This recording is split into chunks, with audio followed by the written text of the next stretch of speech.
24 जून 2021 ये तारीख तय की है। प्रधानमंत्री मोदी ने जम्मू कश्मीर के सियासी दलों के नेताओं से बातचीत के लिए। उम्मीद जताई जा रही है कि इस बातचीत के बाद जम्मू कश्मीर में विधानसभा चुनाव करवाने को लेकर कोई बड़ा फैसला हो सकता है, और जब चुनाव होगा तो उससे पहले करना होगा राज्य में विधानसभा क्षेत्रों का परिसीमन, यानी कि डिलिमिटेशन। हो सकता है कि प्रधानमंत्री मोदी इस संदर्भ में जम्मू कश्मीर से सियासी दलों से रायशुमारी करें। इसलिए आज बात करेंगे जम्मू कश्मीर के उन महत्वपूर्ण सियासी दलों की जिनकी आने वाले चुनाव में बड़ी भूमिका होगी। सियासी दलों की बात करने से पहले मुख्तसर सी बात कर लेते हैं जम्मू कश्मीर की हालिया परिस्थिति की। जम्मू कश्मीर में आखिरी विधानसभा चुनाव हुए थे साल 2014 में।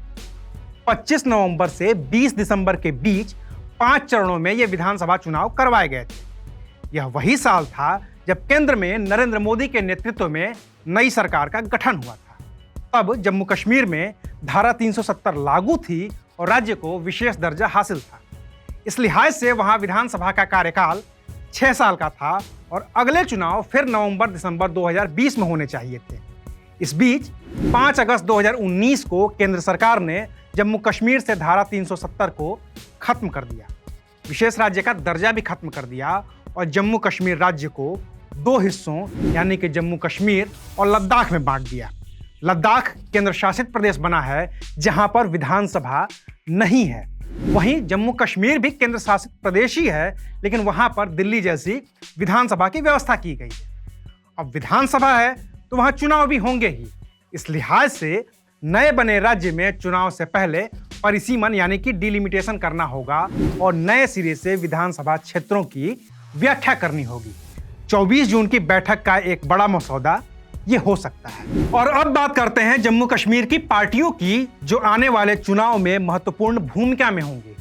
इस लिहाज से पहला बड़ा नाम है पीपल्स डेमोक्रेटिक पार्टी यानी कि पीडीपी का, Jammu and Kashmir Peoples Democratic Party. Jammu and Kashmir Peoples Democratic Party को बनाया था मुफ्ती मोहम्मद सईद ने। 1999 में बनी इस पार्टी के मुखिया रहे मुफ्ती मोहम्मद सईद राजीव गांधी की सरकार में टूरिज्म मिनिस्टर रह चुके थे। विश्वनाथ प्रताप सिंह की सरकार में वो गृह मंत्री रह चुके थे और 2 बार जम्मू कश्मीर के मुख्यमंत्री भी रह चुके थे। जम्मू कश्मीर में जो पिछला चुनाव 2014 में हुआ था उसमें पीडीपी ने बीजेपी के साथ मिलकर चुनाव के बाद एक गठबंधन किया था और उस सरकार में मुफ्ती मोहम्मद सईद मुख्यमंत्री बने थे, बीजेपी का डिप्टी सीएम बना था। 2016 में उनके निधन के बाद उनकी बेटी महबूबा मुफ्ती जम्मू कश्मीर की मुख्यमंत्री बनी, लेकिन 2018 में यह गठबंधन टूट गया, विधानसभा भंग हो गई और राष्ट्रपति शासन लग गया। उसके बाद 5 अगस्त 2019 को धारा 370 हटा दी गई और जम्मू कश्मीर 2 हिस्सों में जम्मू कश्मीर और लद्दाख में बट गया। Jammu and Kashmir national conference Jammu Kashmir की दूसरी सबसे अहम पार्टी है Jammu and Kashmir national conference. इस पार्टी की स्थापना देश की आज़ादी से भी 15 साल पहले हो गई थी। 1932 में शेख अब्दुल्ला और चौधरी गुलाम अब्बास ने इस पार्टी को तब बनाया था जब जम्मू कश्मीर प्रिंसली स्टेट हुआ करता था। हालांकि तब उसका नाम all Jammu and Kashmir Muslim conference हुआ करता था। 1939 में नाम बदलकर इसे रखा गया नेशनल कॉन्फ्रेंस। आज़ादी के बाद इस पार्टी के संस्थापक शेख अब्दुल्ला 2 बार जम्मू कश्मीर राज्य के मुख्यमंत्री बने। शेख अब्दुल्ला के बेटे फारूक अब्दुल्ला भी 3 बार जम्मू कश्मीर के मुख्यमंत्री बने। वहीं फारूक अब्दुल्ला के बेटे उमर अब्दुल्ला भी 1 बार जम्मू कश्मीर के मुख्यमंत्री बन चुके हैं।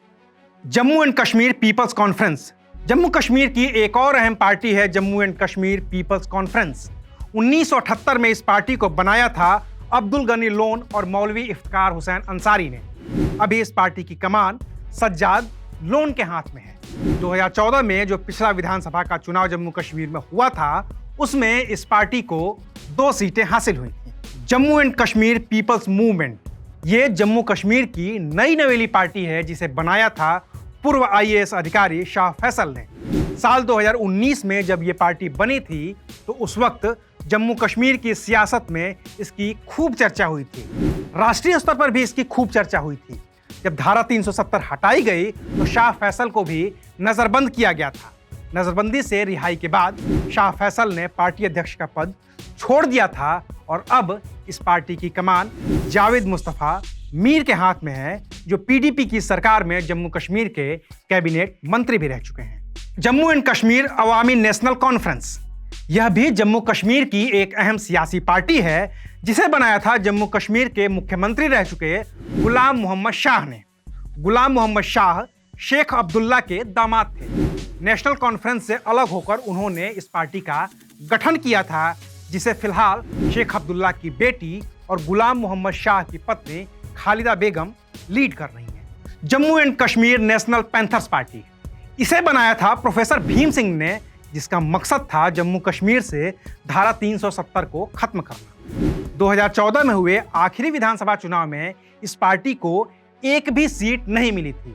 भीम सिंह को जम्मू कश्मीर में लोग शेर जम्मू के नाम से जानते हैं, क्योंकि ये जम्मू क्षेत्र से आते हैं। इसके अलावा जम्मू कश्मीर में Bharatiya Janata party, Indian national Congress यानी कि कांग्रेस और सीपीएम यानी कि कम्युनिस्ट पार्टी तो है ही, बाकी और भी कई छोटी छोटी पार्टियां हैं।